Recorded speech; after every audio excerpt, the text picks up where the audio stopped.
Tại sao phải phẫu thuật? Khi phẫu thuật Thiên có nguy cơ không thể hát được. Vậy ước mơ thật sự của em là gì? Ước mơ của em không phải là trở thành một ca sĩ nổi tiếng. Tại vì mỗi lần em ăn món này á, em đều nhớ về hương vị của quê nhà em. Nhưng mà em lại không nhớ cái người nấu cho em món này.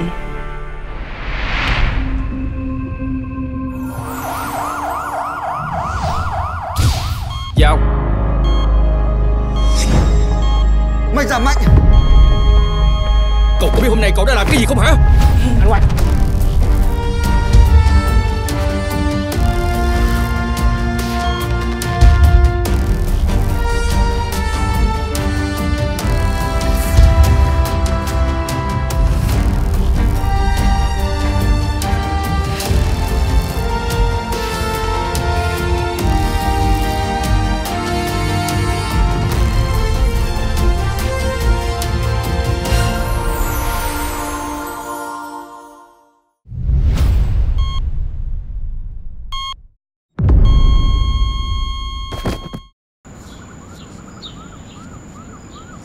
Sáng mai chúng tôi sẽ xuất viện. Tình hình sức khỏe của bé Thiên tệ hơn vẻ bề ngoài rất nhiều chị à.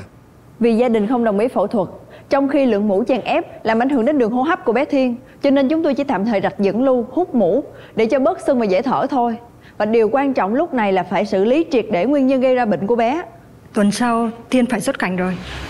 Nhưng mà thời gian bay là quá dài, tôi sợ sẽ rất là nguy hiểm cho bé Thiên. Ở bên Đức cũng có bệnh viện, tôi sẽ điều trị bên đấy. Vấn đề không phải là điều trị ở đâu, mà bé Thiên từng có ý định tự tử. Bé cần phải ổn định về mặt tinh thần trước đã. Chị có hiểu ý tôi nói không? Chuyện đấy thì cậu yên tâm, sẽ không xảy ra lần nữa. Tôi sẽ trấn an thằng bé. Còn nếu bây giờ không có chuyện gì thì tôi xin phép. Chị chờ đã. Dù cho có qua Đức, chị cũng không cho bé Thiên làm phẫu thuật đúng không? Đúng rồi, tại sao phải phẫu thuật? Khi phẫu thuật Thiên có nguy cơ không thể hát được. Vừa nãy chị nói chị sẽ trấn an bé Thiên, nhưng mà chị lại không đặt sức khỏe của bé lên hàng đầu. Vậy làm sao trấn an được? Bác sĩ ở đây kỳ cục quá ha. Tại sao lại phải xen vào những cái cách dạy con cái của tôi? Tôi không can thiệp cách dạy con của chị. Tôi chỉ lo sức khỏe của bé Thiên thôi. Mấy ngày qua ở đây, tôi không biết chị có thấy những bà mẹ khác hay không. Dù con họ có tim tĩnh mạch, có đau đớn cách mấy, họ cũng không dám nhìn vì họ đau xót con của họ. Tôi không biết chị có cảm nhận được không? Cô đã có con chưa? Mỗi một gia đình có cách dạy con và yêu thương con khác nhau. Khi nào cô có con, cô sẽ hiểu.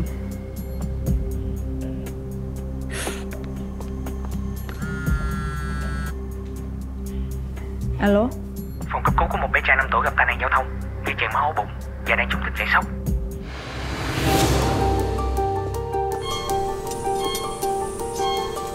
Hút. Gạt. Huyết áp vẫn chưa nâng được. Tuy đã truyền một đơn vị máu nhưng vẫn chưa nâng được huyết áp. Thêm một đơn vị hồng cầu nữa. Rõ. Bệnh nhân bị vỡ lá lách, cần phải cắt. Cần phải xử lý phần xung quanh lá lách trước đã. Kèm.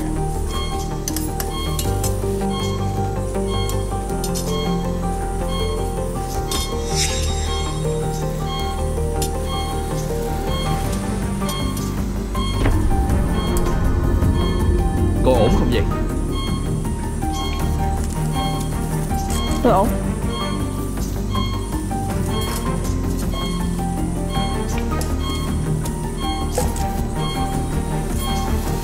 Huyết áp lên rồi.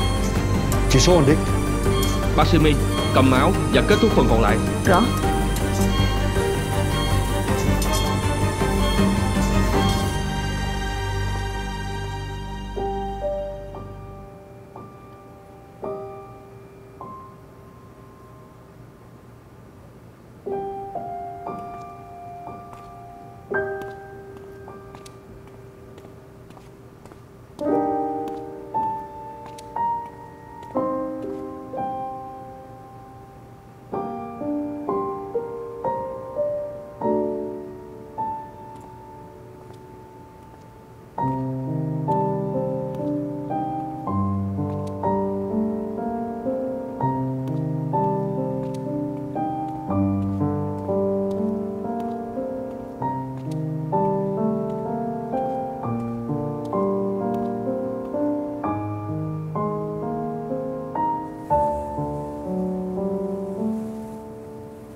Sao em lại ngồi đây một mình?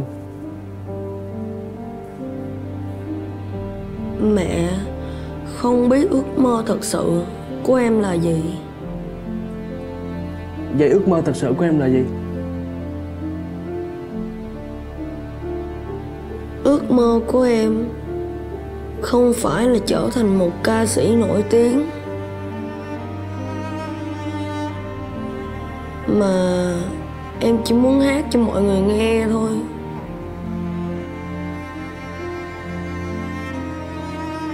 Một ước mơ rất đẹp.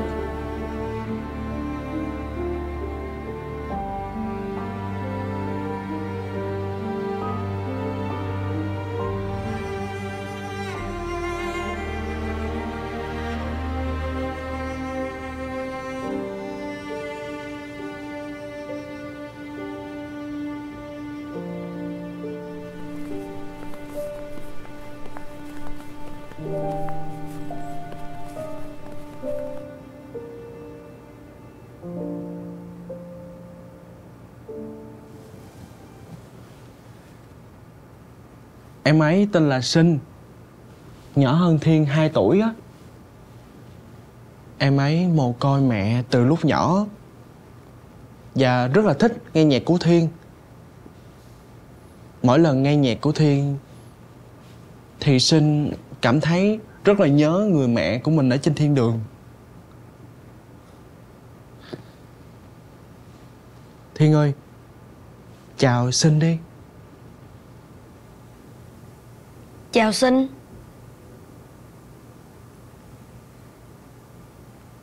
Hình như em ấy nói không được. Thật ra thì em ấy chưa biết cách giao tiếp giống như người bình thường. Khoảng thời gian trước thì em ấy có những biểu hiện và hành động giống như là sói vậy đó. Nhưng mà bây giờ Sinh đã khá lên rất là nhiều rồi. Sinh ơi, em nói anh. Anh. Đúng rồi. Đây, anh. Anh.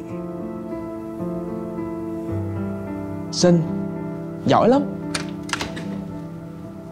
Nam, ra ngoài nói chuyện với tôi tí nha. Dạ. Chào hai đứa. Thiên ở lại chơi với Sinh nha.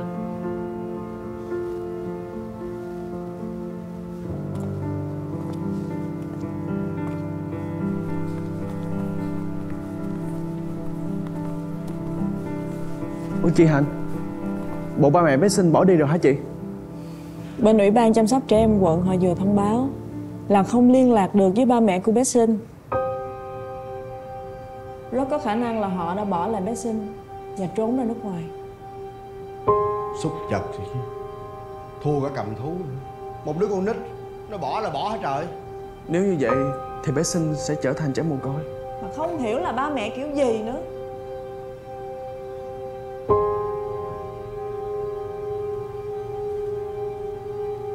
Thiên, con đi đâu về vậy? Mẹ có cho phép con ra khỏi phòng không? Dạ con đi thăm bé Sinh. Con bớt nhiều chuyện lại. Bây giờ con không có luyện thanh thì nghỉ ngơi và nghe nhạc giúp mẹ. Nhanh đi. Dạ.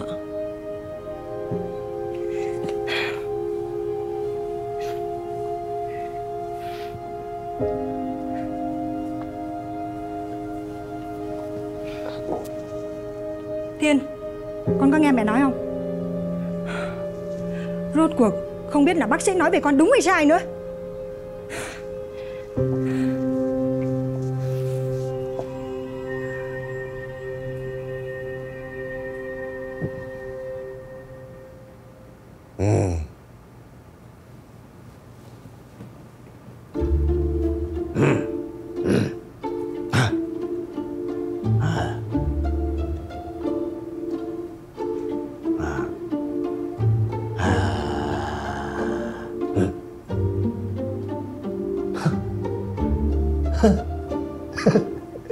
Dễ thương dữ trời.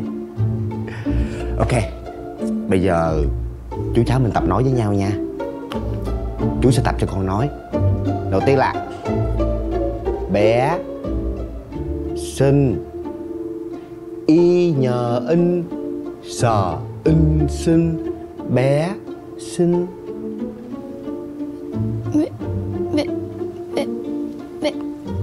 Bé. Nếu khó quá thì đổi từ ha. Chú Minh. Y nhờ in, mờ in minh, tốt bụng hiền lành, dễ thương nhân hậu, lãng tử. Bé.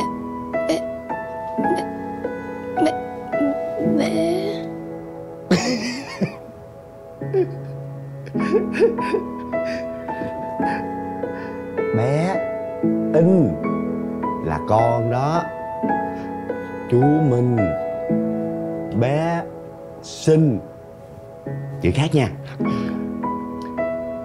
Con người.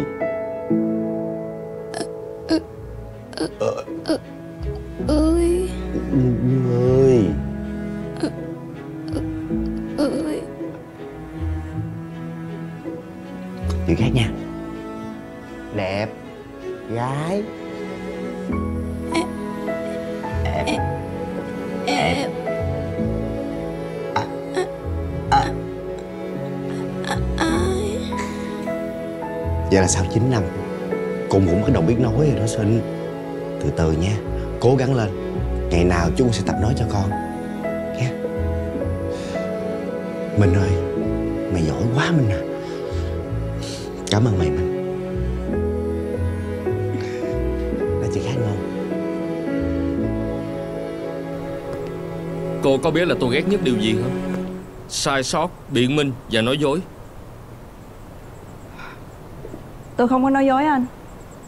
Cô ngồi ở đây minh chứng cho điều đó rồi còn gì. Anh không thể để cho tôi yên một chút à?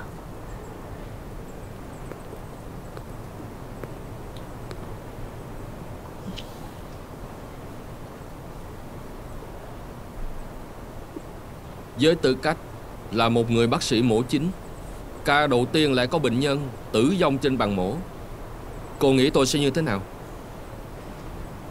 Thì cũng giống như tôi nghĩ thôi. Không hề dao động, lý trí và bình tĩnh.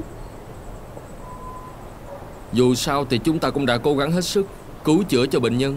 Họ không qua khỏi. Đó là điều không ai mong muốn cả. Về mặt lý tính là như vậy.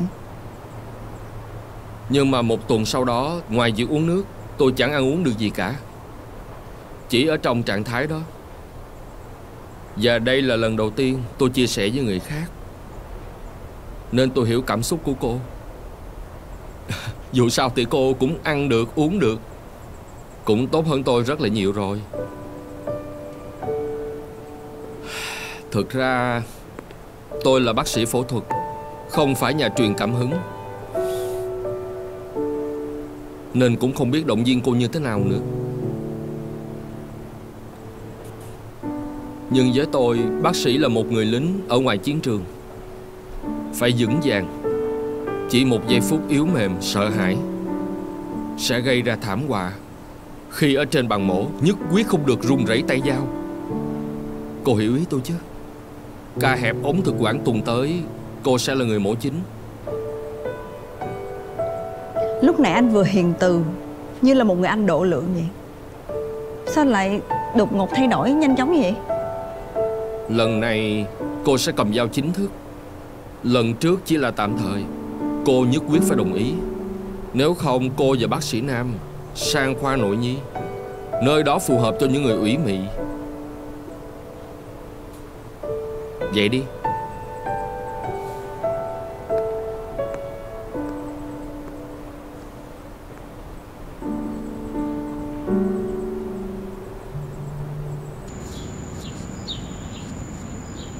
Chuyện anh Hoàng bảo em chuyển qua khoa nội nhi, chị sẽ ngăn cản giúp em. Nhưng mà còn kết quả thì chị không chắc lắm. Chị ăn mì đi, ăn nhiều vô. Nhưng mà ngày nào em cũng ăn cơm kho quẹt vậy em, không thấy ngán hả? Dạ không, ngon lắm á chị. Em muốn ngày nào mình cũng ăn luôn á. Tại vì mỗi lần em ăn món này á, em đều nhớ về hương vị của quê nhà em. Chị thắc mắc một điều là em nói là mỗi lần em ăn cái món này thì sẽ gợi nhớ về tuổi thơ của em. Nhưng mà em lại không nhớ cái người nấu cho em món này. Tại sao? Dạ, thật ra thì em cũng không biết nữa. Em chỉ nhớ mỗi một mình anh Sơn à.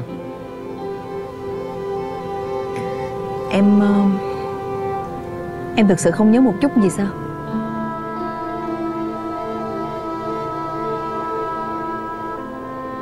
Dạ không.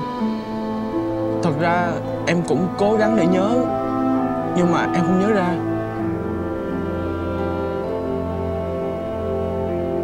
Em cũng không biết nữa. Nhưng mà mỗi lần em ăn tới món này, em đều nhớ cái hương vị của quê em.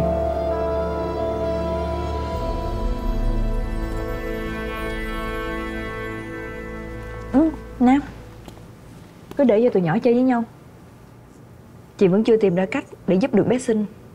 Em cũng cảm thấy rất là lo lắng cho bé Sinh đó chị.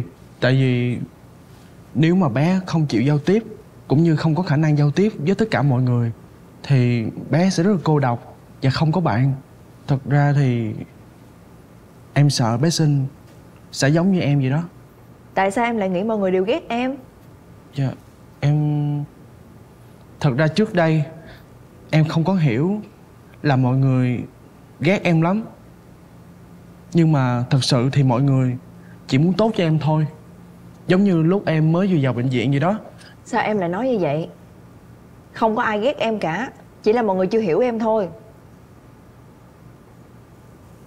Dạ, em hiểu rồi. Tất cả mọi người ở đây, chị My, bé Hà, mọi người đều là bạn của em. Đúng, tất cả đều là bạn của em. À, còn có anh Hoàng nữa, cũng là bạn của em. Anh Hoàng? Ừ. Em sao? Sao lại không? Là bạn của em. Như này nè. Phải.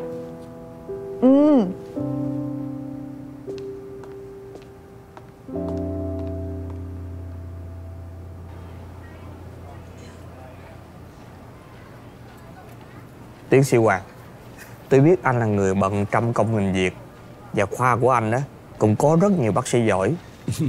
Nhưng mà tôi muốn anh tiếp tục đào tạo bác sĩ nam được.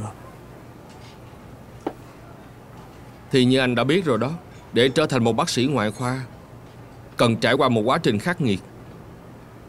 Tôi cũng biết điều đó. Mặc dù chứng tự kỷ bác sĩ nam cải thiện đáng kể, nhưng mà về phía bệnh nhân á, họ không yên tâm, nhất là người nhà của họ. Tôi có gợi ý như vậy. Anh đó đào tạo bác sĩ nam, trở thành chuyên gia chẩn đoán hình ảnh nhi khoa, thiên tài khắc phục bệnh tự kỷ và hội chứng bác học để trở thành bác sĩ. Kịch tính nha. Tôi cũng đang nghĩ tới điều này. Tôi có nghe. Nếu mà thiên về chẩn đoán á, thì sự an ngại từ phía bệnh nhân á, người ta sẽ giảm bớt. Tin tôi đi, không ai hấp dẫn ánh mắt người khác bằng bác sĩ nam đâu. Và nói về dư luận á, cũng là một điều rất là thú vị. Bên nước ngoài trường hợp này là hiếm luôn á. Ý anh là muốn lợi dụng bác sĩ nam để làm truyền thông? Anh đừng có suy nghĩ cực đoan như vậy. Suy nghĩ tích cực hơn. Cái điều tôi làm là tốt cho bác sĩ nam thì tốt cho bệnh viện nữa. Cậu ta là bác sĩ, chứ không phải là công cụ truyền thông. Thời buổi bây giờ, cái gì cũng cần phải tới truyền thông hết. Bác sĩ cũng cần phải khẳng định thương hiệu chứ. Đối với tôi, việc chữa trị cho bệnh nhân luôn ưu tiên hàng đầu. Những gì anh nói hôm nay á, coi như là tôi chưa nghe gì hết.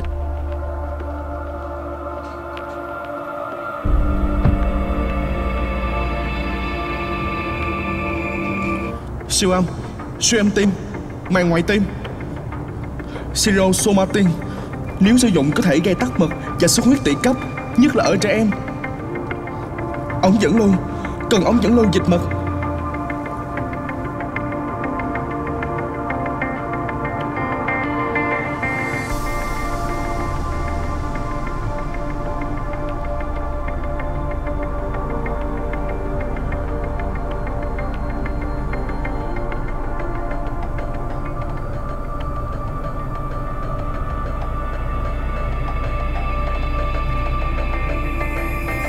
Nam, lúc nãy anh Hoàng có nói với chị là lần này chị sẽ là người cầm dao mổ chính.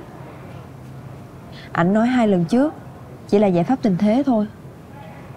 Chị My, cố lên. Nhưng mà chị cảm thấy lo lắm. Chị nghĩ chị sẽ không bao giờ sợ phẫu thuật. Nhưng mà sau cái chết của bé Tâm thì chị... Thật ra em biết. Chị đừng lo lắng. Chị sẽ làm được mà. Chị thực sự rất hy vọng là kết quả lần này sẽ tốt.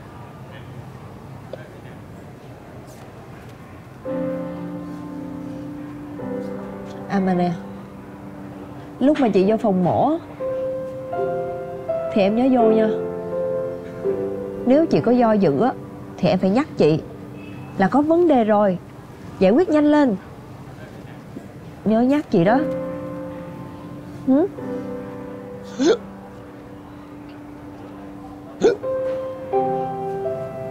Hình như là cái hệ tiêu hóa của em nó có vấn đề thiệt rồi đó. Để chị khám cho. Dạ được rồi chị. Thật ra thì chắc không sao đâu. Sao không sao? Trời ơi, nó cục lớn gì mà không sao. Không có sao, để chị khám, có gì đâu mà ngại. Thôi mà chị. À, giáo sư tìm bác sĩ lớp ạ. Dạ đây. Được rồi mà chị, để em đi khám sao đâu. Ui dạ. Đau chết luôn. Dạ, có gì em sẽ khám sao mà. Khám thôi. Đau chết luôn á. Em xin lỗi. Xin lỗi gì? Đi khám. Dạ đùa chị. Em đi khám sao mà. Nhớ khám đó. Dạ.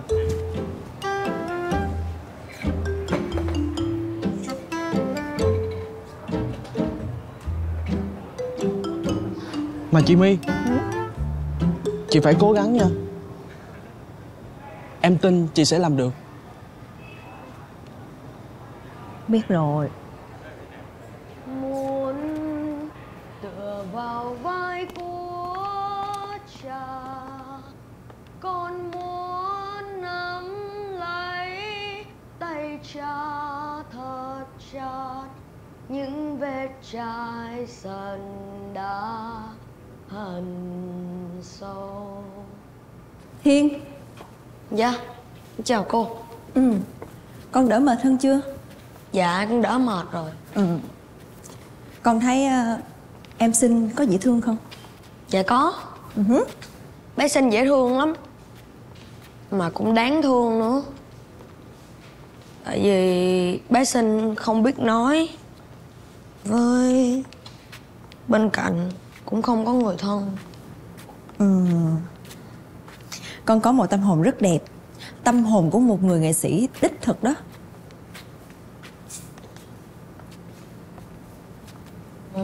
Cô biết không, những lúc con ở cạnh bé xinh, con cảm thấy rất vui và quên đi những nỗi buồn của mình. Bé xinh cũng vậy. Mặc dù con biết bé xinh cô đơn, nhưng mà mỗi lần tiếp xúc với con, bé xinh lúc nào cũng cười hết. Cô thấy mẹ cũng hay cười với con mà.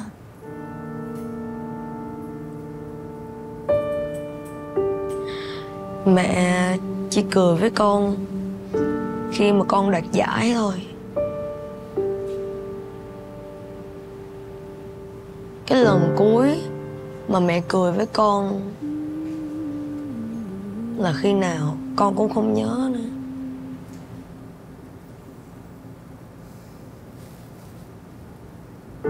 Hiên, cô vẫn muốn nghe con hát. Vì thật sự giọng hát của con rất tuyệt vời.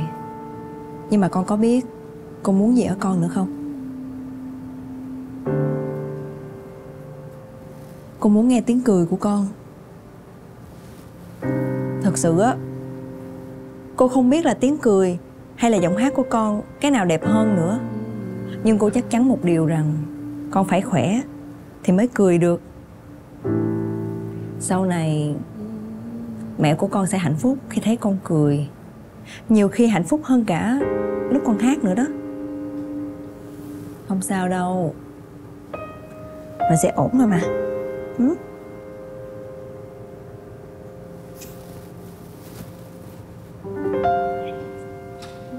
Tin tố cáo của ông tôi đã nhận được rồi.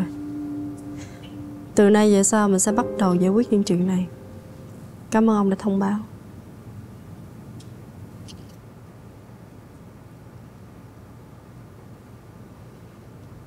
Người đã cung cấp cho Sở Y tế về việc sử dụng thuốc chưa được cấp phép là ông đó, ông Lê Huy à? Cô im đi. Cô có bằng chứng gì không? Tôi đã được cơ quan chức năng cung cấp thông tin và đã sao kê toàn bộ chứng cứ quan trọng, kể cả những cuộc điện thoại giữa ông và công ty Huy Hoàng. Cô dám cho người theo dõi tôi hả? Chưa kể, việc mua bán thuốc giữa công ty Huy Hoàng có ẩn khuất hay là nâng giá thì thanh tra y tế và cơ quan điều tra sẽ làm rõ. Lúc đó trắng đen sẽ được phơi bày. Các người hay lắm. Các người hay lắm. Các người đối xử với tôi như vậy sao? Chúng tôi cũng không ngờ là bệnh viện Hạnh Phúc lại có một người như ông làm việc. Cậu Huy, nể tình cậu là người quen của chủ tịch cũ, tôi sẽ giải quyết chuyện này trong im lặng. Nhưng tất cả những gì cậu làm ngoài bệnh viện Hạnh Phúc, cậu sẽ phải chịu trách nhiệm trước pháp luật. Nếu như tôi không rút thì sao? Thì tùy ông thôi. Nhưng mà vụ móc nối giữa ông và công ty dược Huy Hoàng sẽ không để cho ông được yên đâu.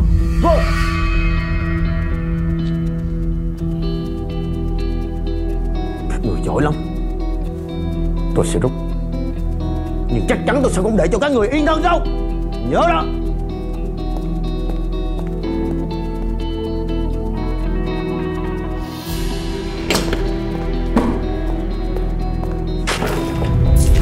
Cậu làm ăn như vậy đó hả? Tất cả những gì cậu làm chỉ đem lại thất bại và sỉ nhục với tôi mà thôi. Em xin lỗi mà. Tại mấy chuyện này em đâu có giỏi đâu. Em chỉ giỏi là cầm dao mổ thôi. Kể cả là một bác sĩ đàng hoàng, cậu cũng không xứng đáng đâu. Tôi nói cho cậu biết, đừng qua nhà tôi nữa, sẽ liên lụy tôi đó. Biết chưa? Anh chưa hết đâu. Nếu như chuyện này bại lộ, cậu tự thân lo một mình đi.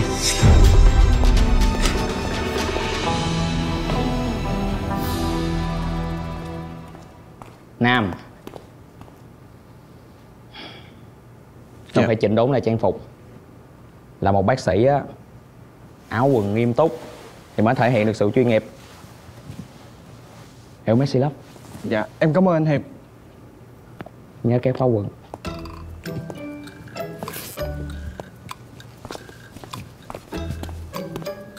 Mới. Ê, tự coi lại mình đi.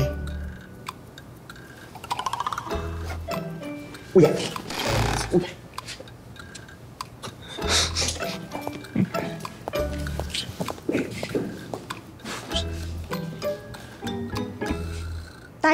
Tại sao con không muốn xuất viện?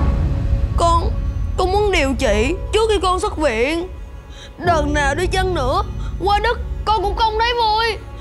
Con muốn sống một cuộc sống thật vui vẻ. Con muốn được đi học, muốn có bạn bè và ăn những món mà mình yêu thích.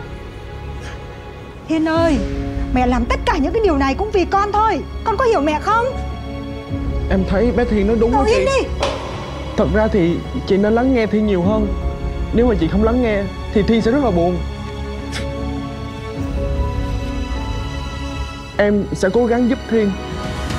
Dù có phẫu thuật thì vẫn sẽ giữ được giọng hát.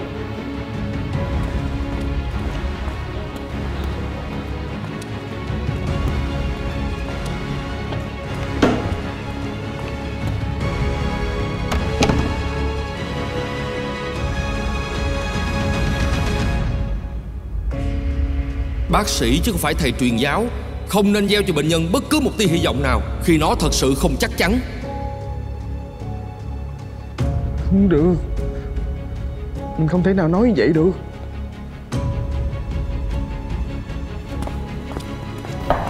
Ai ký giấy cho bé Thiên xuất viện vậy? Là mẹ của bé. Mẹ của bé làm ầm ĩ cả lên. Nhưng mà bé thì kiên quyết không chịu. Cậu kệ chúng tôi đi có được không? Bác sĩ ở đây buồn cười nhỉ. Cứ thích ôm đồm chuyện là sao? Thật ra không phải như vậy đâu chị. Em rất quý bé Thiên và hâm mộ tài năng của em ấy. Cho nên em muốn làm điều gì đó thật tốt dành cho Thiên. Tôi cảm ơn. Nhưng mà nó là con tôi. Tôi tự có cách riêng cho nó. Chị có thật sự hiểu Thiên không? Em ấy rất buồn đó chị.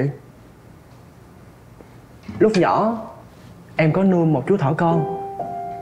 Em nghĩ là nhốt thỏ trong lòng thì thỏ sẽ rất vui. Một ngày em thả thỏ ra ngoài, thỏ được tự do chạy nhảy. Lúc đó em mới hiểu sự tự do của một chú thỏ đó là điều hạnh phúc nhất của nó. Cậu thật là nhảm nhí. Cậu bớt nhảm nhí lại đi. Em đang thấy Thiên giống như thỏ con vậy đó chị. Chị muốn Thiên trở thành một ca sĩ nổi tiếng, nhưng mà Thiên chỉ muốn hát cho tất cả mọi người nghe thôi. Thật là vô lý. Làm sao có chuyện đấy được?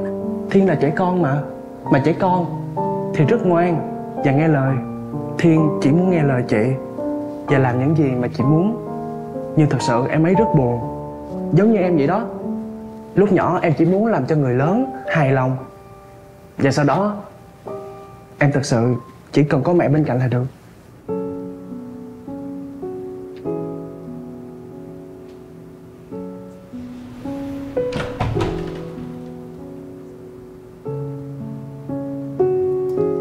Thiên à, con nhất định làm mẹ buồn vậy sao con? Con không muốn làm mẹ buồn nên con mới phẫu thuật. Mẹ à, con muốn cười. Nhưng mà mẹ đâu có cấm con không được cười. Dạ, con xin lỗi. Mẹ xin lỗi con.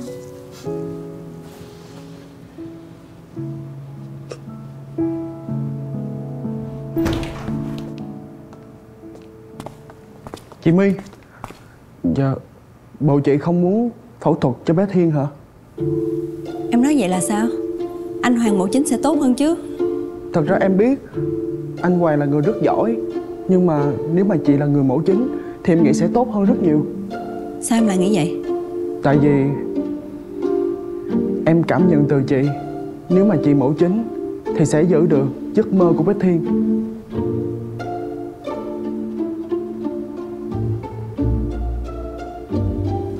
Không, chị không đủ năng lực đó đâu.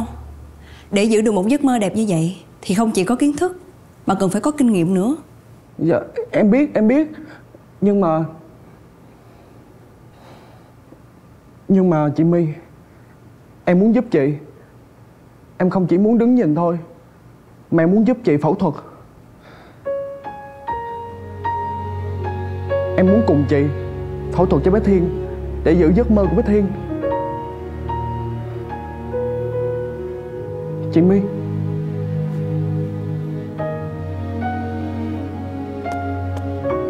Anh Hoàng. Tôi muốn phẫu thuật cho bé Thiên với tư cách là lần đầu mổ chính. Tôi vẫn chưa quyết định ai sẽ là người phẫu thuật chính. Nhưng mà tại sao cô lại có ý định này? Tôi quyết định như vậy không phải là vì thử thách, mà vì tôi muốn thực hiện ước mơ của bé Thiên. Nhưng thật sự ca mổ này rất khó. Cô nghĩ có mạo hiểm không? Tôi biết anh lo lắng cho tôi, nhưng cũng rất tin tưởng tôi. Anh khó quyết vì bề nào cũng có lý do của nó.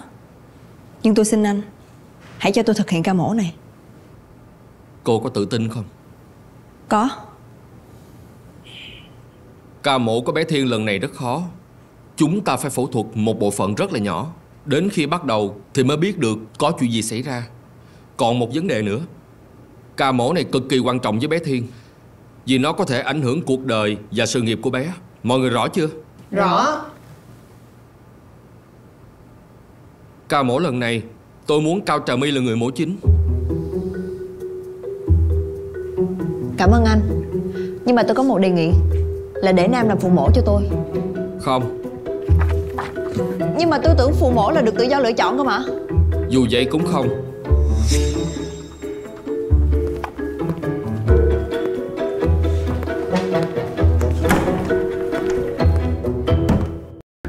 Tôi sẽ cho cậu đứng quan sát. Không phải quan sát, mà muốn tham gia phẫu thuật cùng với chị My. Nhưng mà lỡ có chuyện gì xảy ra thì sao? Mẹ ơi, sau khi phẫu thuật, mẹ sẽ thực hiện một nguyện vọng của con nhé. Con tin tưởng các bác sĩ sẽ giữ được giọng hát của con. Nam, nãy giờ nhìn anh đúng không? Có thái độ đúng không Nam? Dạ, hình như có. Cậu đã nói gì với sản phụ? Lại là tiến sĩ Đỗ Hoàng, khoa ngoại nhi của bệnh viện Hạnh Phúc. sẽ tiếp nhận ca phẫu thuật của cô ấy hả?